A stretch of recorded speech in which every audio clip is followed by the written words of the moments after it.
Most obsolete idea is go to school, get a job, work hard, save money, get out of debt, and invest for the long term in the stock market. See, why would you save money when they're printing trillions of dollars? The gap between the 1% and 99% is massive. You see, it's not just money. You have to step back and look at the bigger picture. So what do you do? In every one of us is a poor person. There's still a poor person inside me. There's also a middle-class person, and the middle-class persons want security. They want that steady paycheck. And there's a rich person. And they're all inside of us, except that it's not taught. You're taught to go to school, get a job, and get a paycheck. You're not taught to how to get rich. If you read Rich Dad, Poor Dad, my rich dad refused to pay me. He said the paycheck was one of the most damaging things you could take in your life. He says the moment you take a paycheck, you're an employee, and that's the mindset. So my rich dad never paid me. It drove my poor dad, government employee, nuts. You gotta pay people, you gotta pay people. And Rich Dad was not saying that the paycheck was bad. He says he didn't want to be a slave to money. So as an entrepreneur, if Rich Dad folded, I just started another company. I don't need a paycheck. I don't need anybody to take care of me.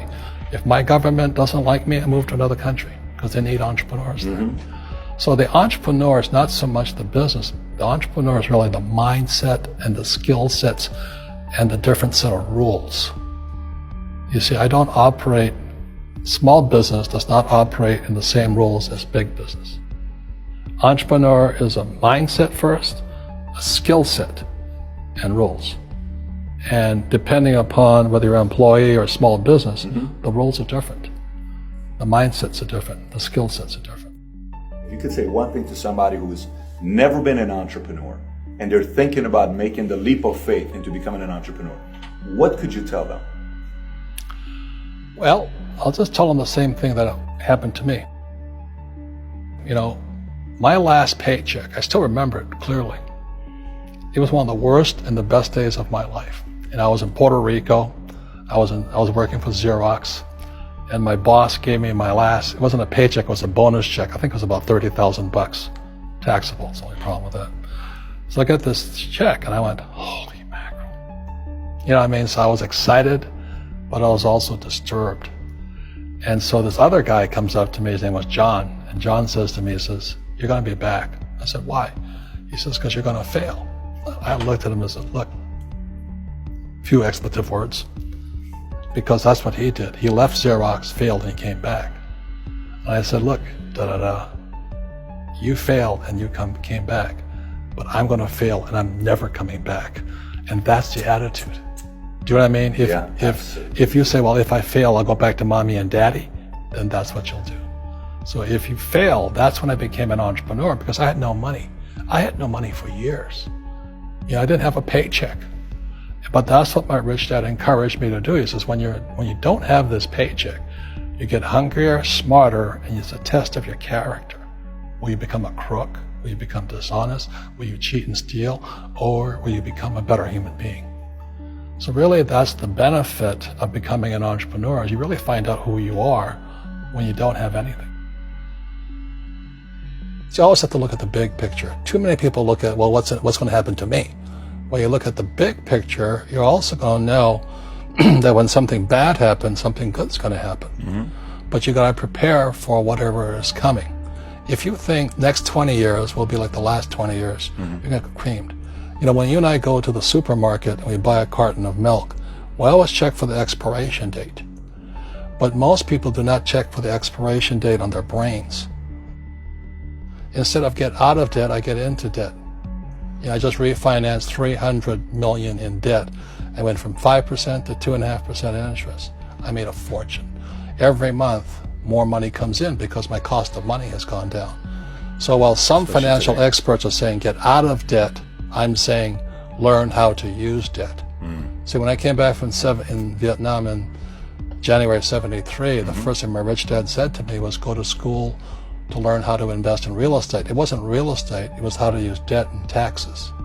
Debt and taxes make the rich richer. Debt and taxes make the poor and middle class poor. So all the rich guys who are doctors and lawyers or, those guys, they're getting creamed and they don't know why. Doctors are getting creamed. Oh yeah, they're making more money, but the take home is less. Sure. My doctor just yelled at me. He was happy. He says, "Oh, guess what? I finally made $1 million." And I said, "Yeah, this was just 3 weeks ago." And so I said, "Yeah, well, how much you pay in tax?" He says, $750,000 in taxes. So his net was about $400,000. That's not bad. But when I make $1 million, I keep $1 million. And the reason is because I don't make it by working for money. See, if you work for money, you're taxed. So that's why lesson number 1 in Rich Dad Poor Dad is the rich don't work for money. What we do instead is we create businesses as entrepreneurs. We acquire real estate. I don't invest in the stock market. Okay? So the reason is because as entrepreneurs, I have more control over my income, how much I make, and how much I pay in taxes. And because I'm an entrepreneur as well as an investor in real estate, I pay 0 tax. So every time I make, let's say, $1 million as an entrepreneur, I immediately invested in real estate. I have a 4-to-1 step up.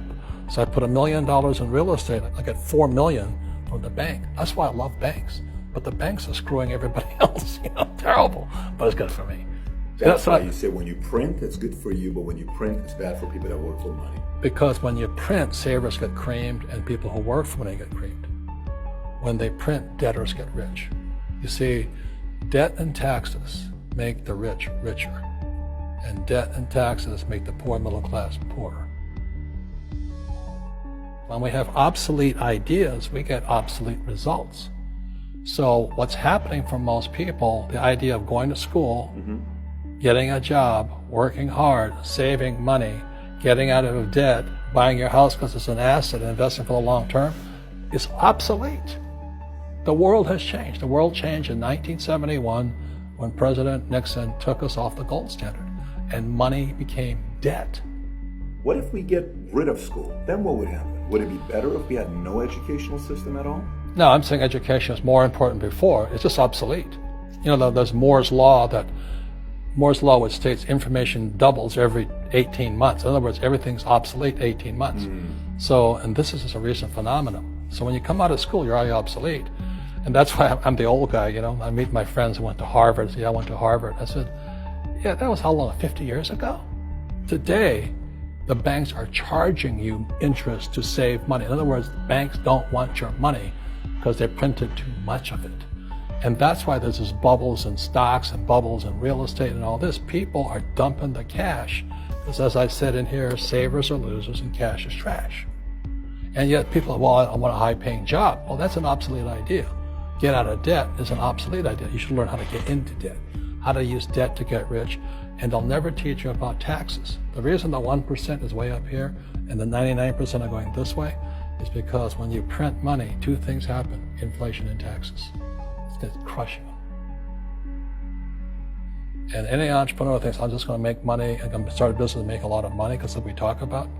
They really have got to smell the roses, man. That's not what the real entrepreneurs are doing.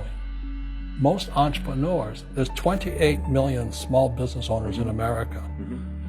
24 million are what are one-person entrepreneurs. They're called non-employee entrepreneurs. So and that's what happens is when people don't really understand what an entrepreneur does. So most big people are self-employed, but they're not really entrepreneurs. The self-employed pay the highest taxes of all, and nobody tells them that. Yeah, it's also called the entrepreneurial spirit, but what we were actually talking about was there's no such thing as a bad economy. There's external, you and I, we all have an external economy, but we also have an internal economy. And the willpower is to change our internal economy. So for me, I can see the good and I can see the bad. I don't really give a damn because I'm going to be rich anyway. But a poor person with a poor personal economy, all they're going to see is a bad economy because they don't know how to make money in any economy. And a middle class person, they have a middle class economy. What they want is a nice house and a steady paycheck and the job and the car. And so when you take their job away, to them, that's disaster. Well, since an entrepreneur doesn't have a job anyway, it's no big deal. So all I'm saying to people, and it's what Bucky Fuller taught me, is always two sides, you know what I mean? Unity is plural, at minimum two. So if you think the economy is bad, it's because your economy is bad. If you think that steady, employment is important, then you'll see an economy without jobs. Your economy versus the external economy. What you control versus what you can't control. I can control. Yeah, it's called an internal focus versus an external focus. So the real entrepreneur has an internal focus. That if they fall down, they say, "Oh, this is good, because I'm going to go up higher."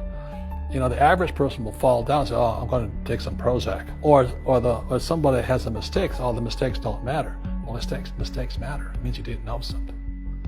But a real entrepreneur, whether they fall down, they always can go up. They can stand back up and go higher. That no matter what happens to them, they get stronger and better and smarter and happier. But a person with a weak internal mindset is that they're so afraid of what happens, it generally happens. Like, people who are afraid of losing their jobs, they generally lose their jobs. You know what I mean? Yeah. So everything you can comes through you. Yeah, so the entrepreneur first job is to control inside here, not outside there. The moment you take that paycheck, you're an employee. You've got to be stronger than that. It's about inside control.